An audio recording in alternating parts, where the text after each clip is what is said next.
마케도냐인의 환상이라는 제목을 붙였는데 주제는 성령의 인도하심입니다. 다 같이 한번 해봅시다. 성령의 인도하심. 성령의 인도하심. 아주 중요한 주제입니다. 우선 오늘 말씀해 보면은 성령께서 사도 바울이 전도 사역을 어느 곳에서는 하지 못하도록 막으시고 또 어느 길로는 가지 못하도록 막으시는 성령의 막으심에 대한 말씀을 하고 있습니다. 오늘 말씀 6절 7절에 보면 성령이 아시아에서 말씀을 전하지 못하게 하시거늘, 그리고 7절에도 보면 무시아 앞에 이르러 비두니아로 가고자 애쓰되 예수의 영이 허락치 아니하시는지라. 예수의 영, 성령을 가리키는 말이죠. 성령께서 아시아에서 말씀을 전하지 못하게 하셨고 또 바울이 비두니아로 가지 못하도록 막으셨습니다. 여기 성령께서 혹 어떤 일은 못하게 하시고 또 어떤 길은 막으심으로써 또 하나님께서 어떤 길은 열어놓으시고 그 길로 갈 수 있도록 길을 인도하셨습니다. 우선 여기 나오는 지명들을 우리가 좀 알 필요가 있는데, 아시아, 부르기와 갈라디아, 무시아, 비두니아, 마케도니아 이런 지명들이 계속 나옵니다.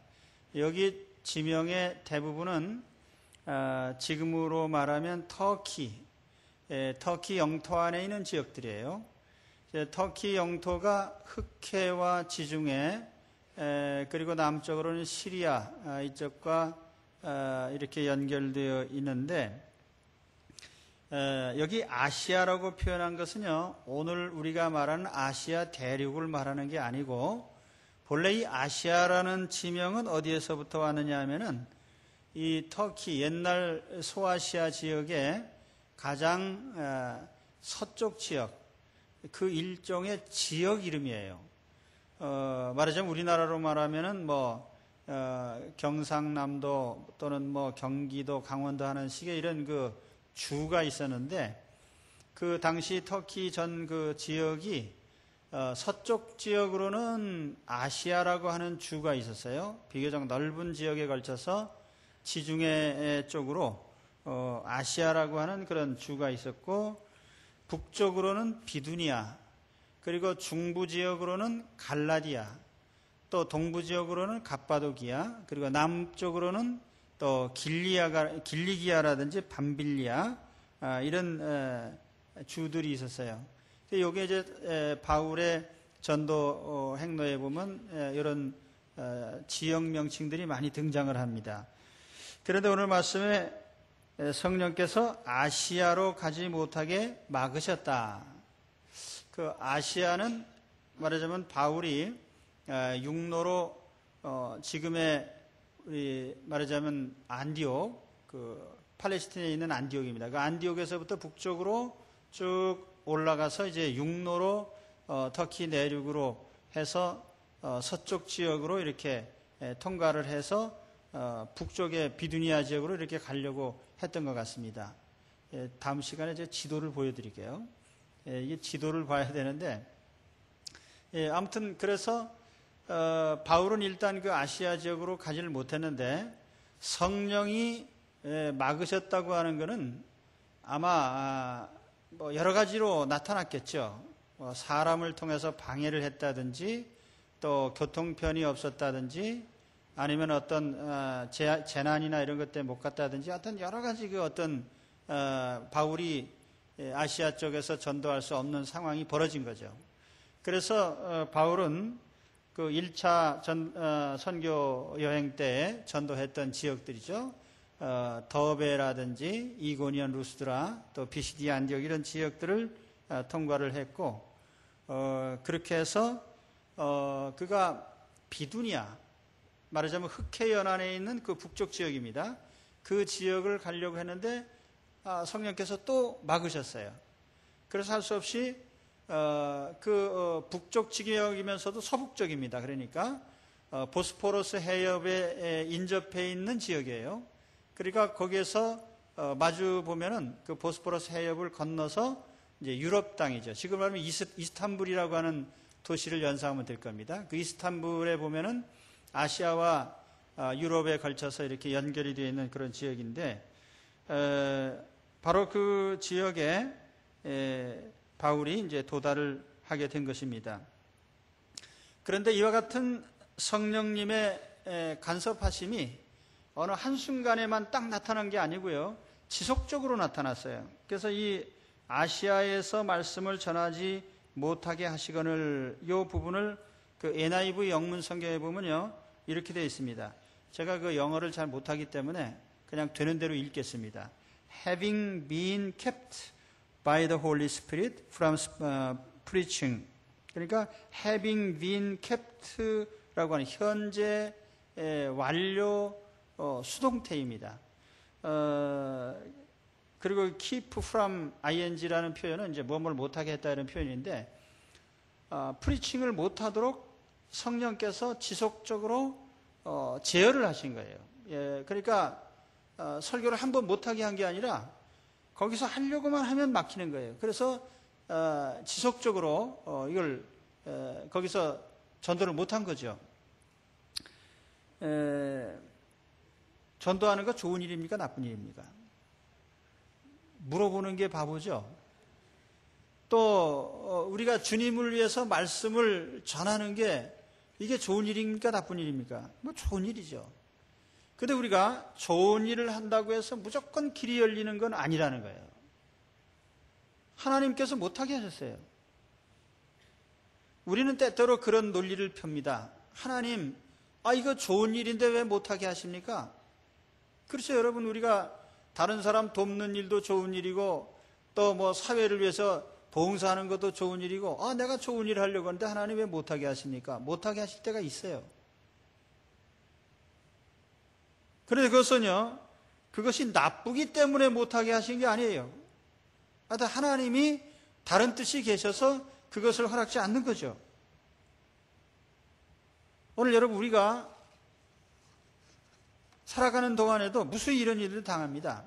하나님 잘 섬기고 하나님 앞에 신실하고 진실된 사람들이고, 그렇다 해도 내가 때때로는 정당한 일을 하려고 하는데 막혀요. 안 돼요. 그런데 이것은 하나님께서 일부러 막으시는 경우가 있습니다. 때로는 그것이 인간관계가 될 수도 있고, 때로는 그것이 사업상의 일이 될 수도 있고, 때로는 어떤 직업적인 일이 될 수도 있고, 내 자신의 진로의 문제가 될 수도 있고, 결혼 문제가 될 수도 있고, 자녀의 문제가 될 수도 있고, 내가 정당하게 옳은 일을 하는데도 불구하고 그것을 하나님께서 지속적으로 못하게 하시는 이런 일이 있다. 먼저 이것을 마음에 인정을 하셔야 돼요. 하나님은 때때로 옳고 좋은 일이고 선한 일이고 정당한 일임에도 불구하고 하나님이 이것을 지속적으로 못하도록 막으시는 경우가 있구나. 우리는 몇 가지 이유를 생각해 볼 수가 있는데, 어떤 경우에는 그것이 단지 하나님의 시간이 아니기 때문에, 하나님의 때가 아니기 때문에, 하나님께서 허락하신 스케줄에 맞지 않기 때문에 허락지 않는 경우가 있어요. 이 아시아 전도 같은 경우가 그렇습니다. 아시아 전도는 이 2차 때는 이렇게 하나님이 못하게 막으셨지만은 3차 전도 여행 때에 가서 보면은 이 아시아의 중심 도시가 에베소라는 곳인데, 에베소에서 2년 3개월 동안이나 머물면서 복음을 전하게 하셨어요. 그러니까 단지 이건 시기적인 문제예요. 하나님이 그거 좋다, 그러나 지금은 안 된다라고 말씀하신 경우가 있다는 거예요. 오늘 여러분, 내가 하려고 하는 어떤 일이 막혔거든, 하나님께서 지금 일시적으로 지금은 안 된다라고 말씀하시는 줄로 또 받아들이시기를 바랍니다. 지금은 안 된다. 그럼 나중에 하나님의 적절한 시기에 허락하실 수 있는 거죠.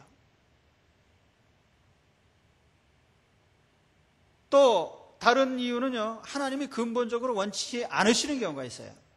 하나님이 사람들의 영혼을 불러내시는데 그 지역은 안 돼. 이 지역은 허락하는지. 왜? 하나님이 택한 사람들을 불러내시도록 되어 있기 때문에 하나님께서 본래부터 하나님의 의도에 허락지 않는 경우도 있습니다. 우리가 하고 싶은 일이 많죠. 그런데 때때로 하나님께서는 절대로 우리에게 그걸 원하지 않는 경우가 있습니다. 왜 그럴까?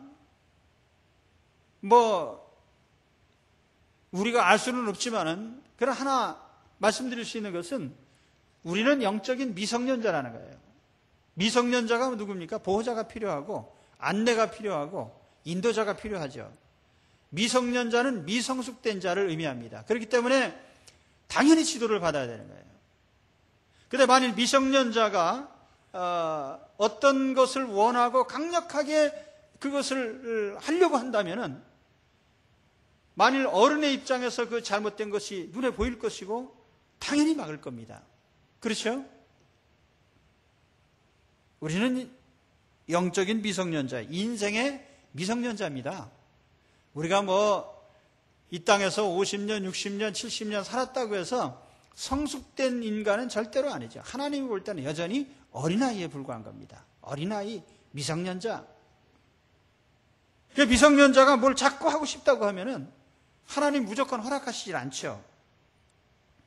하나님은 우리 인생이 바른 길을 가기를 원하시고 최선의 길, 이 최선의 길이라고 하는 게 뭡니까?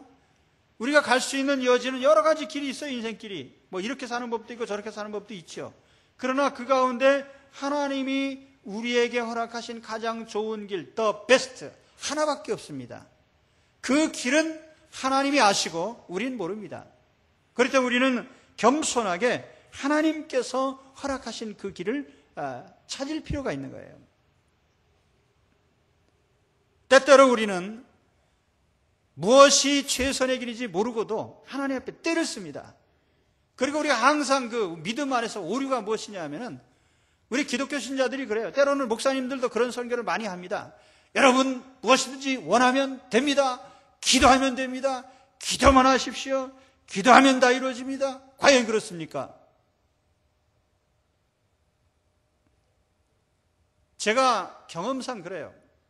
하나님 앞에 내가 무엇을 목표를 설정하고 기도할 때에 하나님이 허락하신 경우도 많지만 허락지 않는 경우도 많이 있습니다.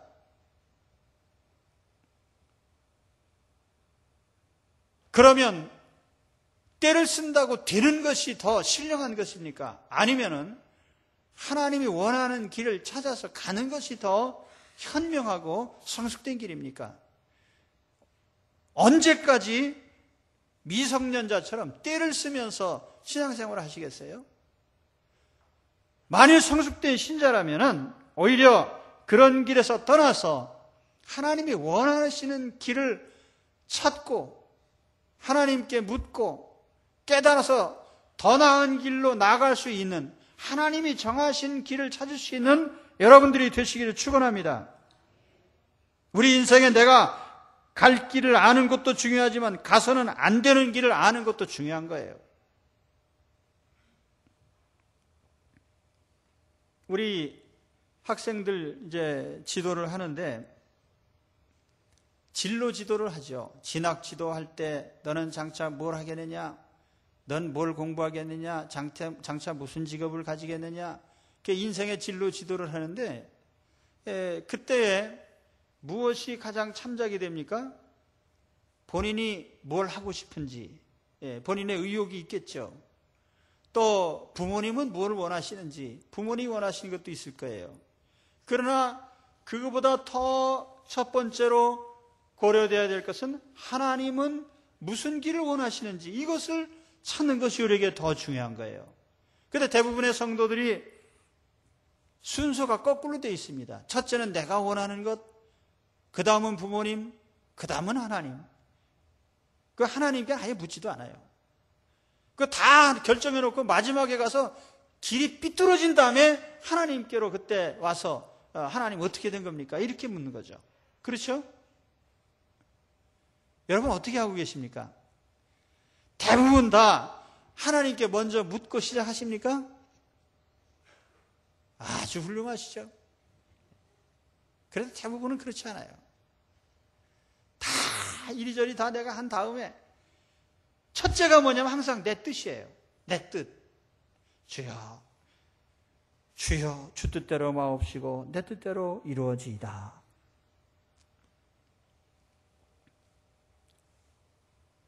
그 아이들 교육할 때도 그래요. 우리가 교육에 관심이 많은데 이 자녀의 교육이라고 하는 것도 현대 교육, 세상 교육의 핵심은 뭐냐면 본인이 뭘 원하느냐, 될 수 있는 대로 원하는 대로 해줘라. 이게 이제 현대 교육과 세상 교육의 핵심적인 제안입니다. 성경은 뭐라고 말하느냐? 성경은요, 오히려 본인의 그런 의견도 중요하지만은 그거보다 부모님의 의견도 중요하고 또 하나님의 의견은 그보다 더 중요해요. 현대 교육이 왜 망쳐지는지 아세요? 너도 나도 다 왜 연예인만 되려고 합니까? 그걸 본인이 원하니까. 눈에 보이면 뭐 다 좋아 보이고요. 그 어떤 인기 스타는요, CF 나와서 한번 씩 웃기만 하면 20억씩 떨어집니다. 여기 가서 한번 웃고 20억. 저기 가서 또 한번 웃고 20억. 옷 하나 걸치고 20억. 옷 벗고 20억. 그래가지고 하여튼, 그러니까 그게 그렇게 좋아 보이는 거야. 돈 많이 버는 거 좋아 보이고, 유명해지는 거 좋아 보이고, 인기가 좋아 보이고. 그래, 가치의식이 없어요. 그래서 뭐든지 자기가 그저 좋아 보이는 거 하려고 애들이 잘못된 비전을 갖게 된단 말이죠. 원하는 대로 되는 것이 좋은 것이 아니에요. 오늘 우리 말씀의 핵심은 하나님께서 우리의 인생길에 많은 부분은 제한을 하시고 가지 못하도록 막으신다는 것을 우리는 깨달아야 됩니다. 할렐루야. 그러니까 오늘의 축복은 뭐죠? 하나님의 막으시는 축복, 또 하나님의 막으심을 내가 깨닫는 축복, 이것을 오늘 받으시기를 축원합니다. 오늘 엄청 큰 축복 받았네요. 그죠? 예. 그 다음에 두 번째 또 한 가지는 여기 마케도니아 사람의 환상을 보게 된 장면입니다. 8절에 가서 보면 무시아를 지나 드로아로 내려갔는데 밤에 환상이 바울에게 보이니 마케도니아 사람 하나가 서서 그에게 청하여 가로되 마게도니아로 건너와서 우리를 도우라. 이런 환상이 보여졌어요. 환상이라는 건 뭐냐면은 생시에 눈에 뭔가 보여지는 겁니다. 잠잘 때 보여지는 걸 꿈이라고 그래요.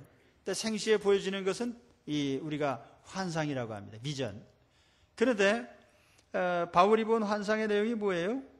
저기 마게도니아에서 어떤 사람 하나가 일리 어서 오셔서 우리를 좀 도와주시오 하고 손짓하는 이런 환상을 보게 된 겁니다.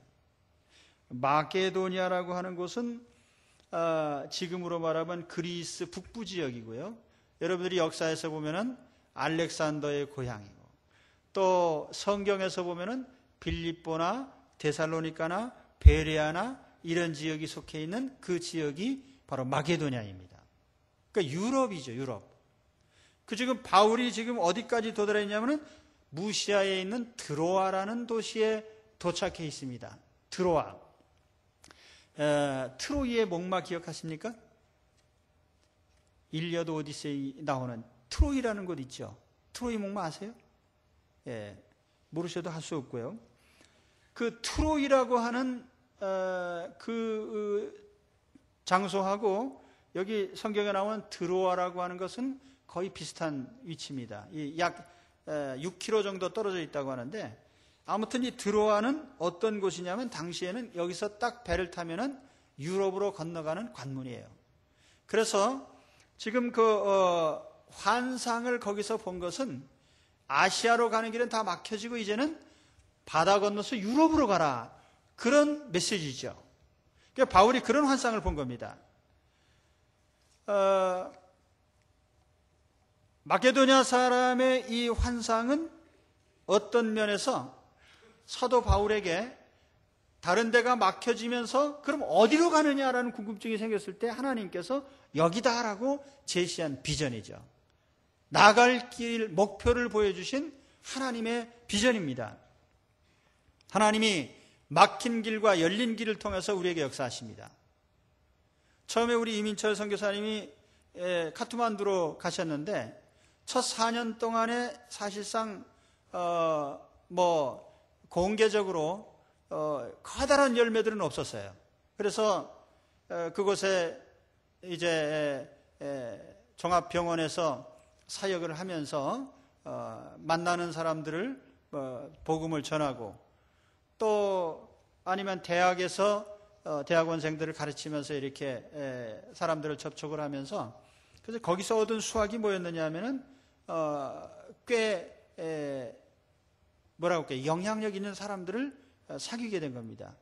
그래서 그것으로서 이제 1차 사역은 끝났어요.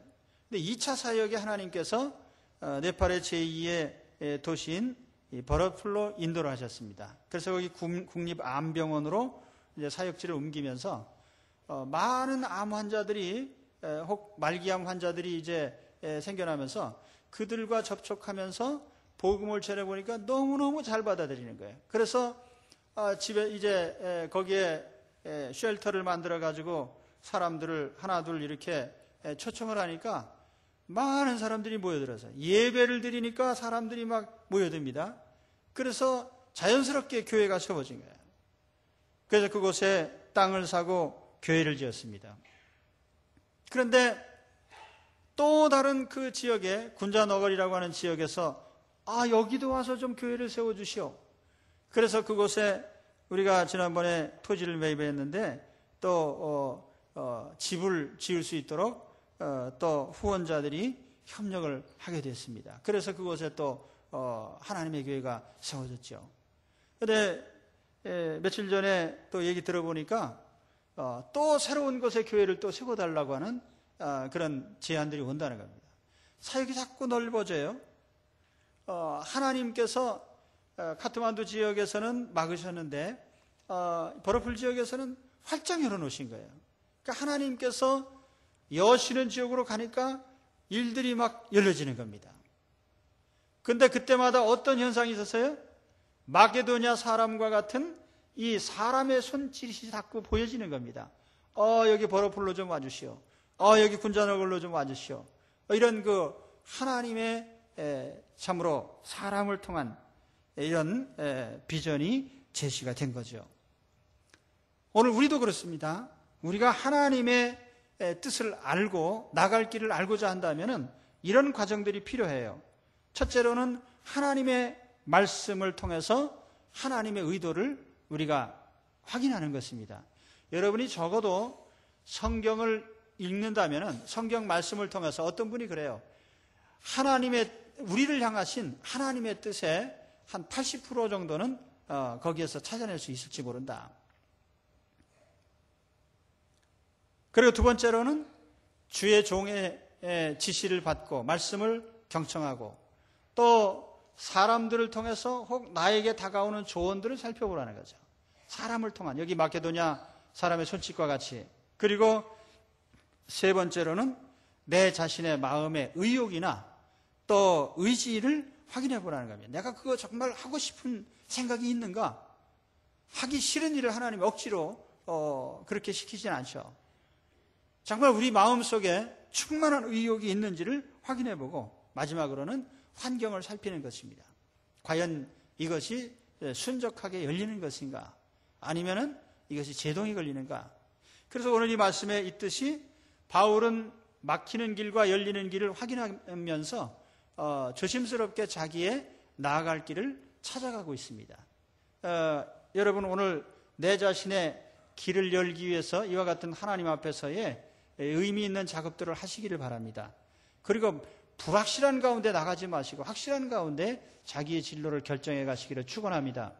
저는 고2 때 고1에서 고2 올라갈 때 저 학교 다닐 때는 그 이과 문과를 이제 결정을 하는데 제 적성은 사실은 문과의 적성이 상당히 많았는데 제가 그 당시만 해도 이제 제가 가난한 환경에서 자라났고 또 뭐 이념적으로 밤낮 불안하잖아요. 공산주의, 뭐 자유주의, 뭐 어떤 그런 이념적 대립. 그래서 사실 그 이념이라든지 이런 것에 사람들의 생활이 너무너무 많이 왔다 갔다 하고요.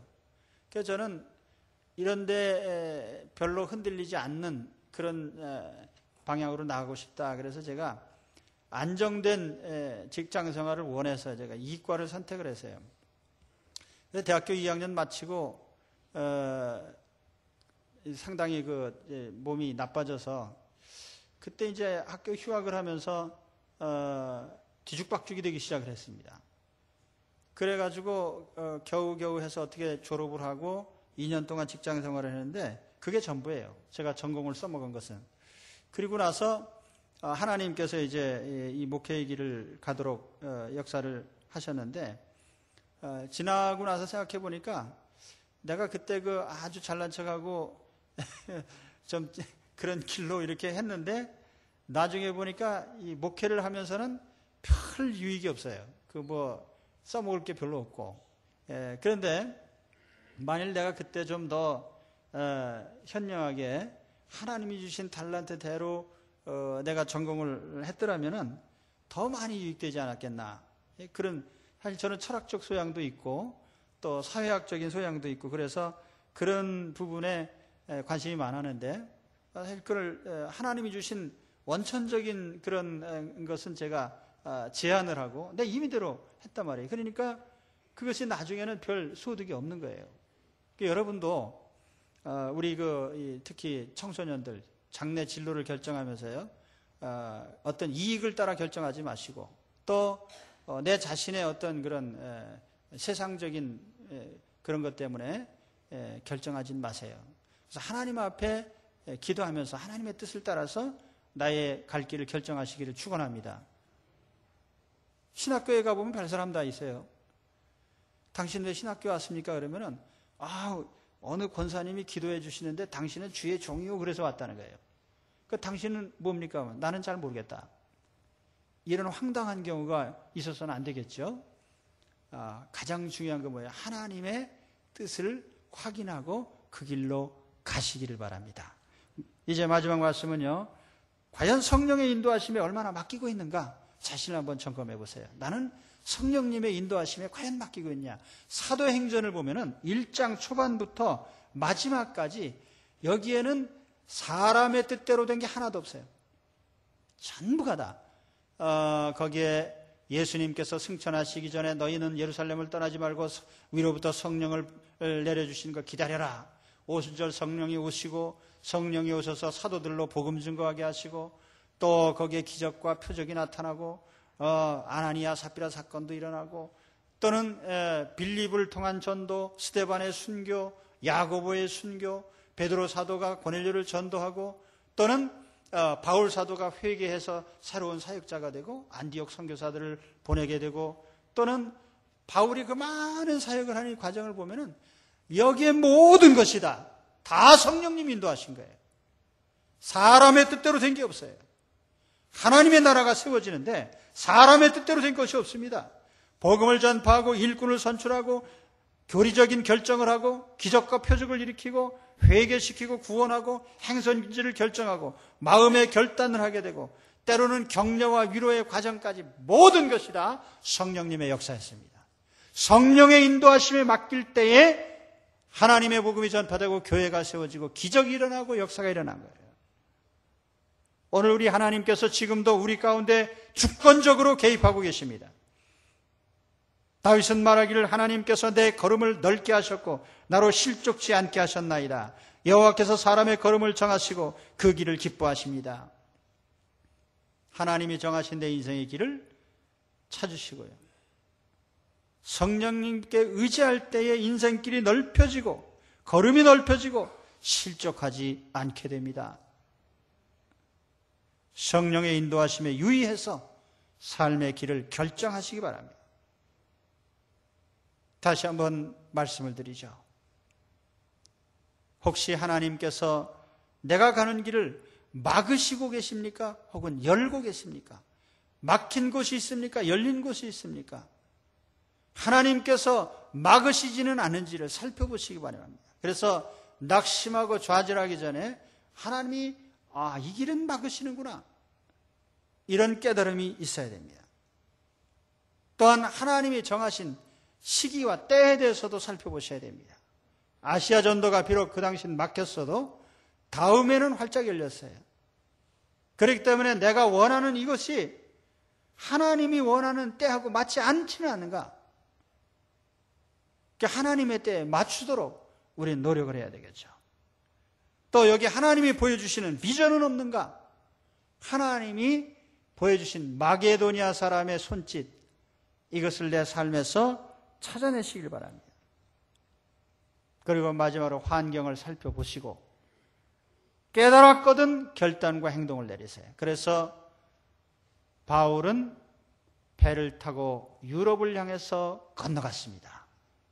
아시아 대륙에서 유럽 대륙으로 인류 최초의 유럽 전도가 이렇게 역사적으로 일어나게 된 겁니다.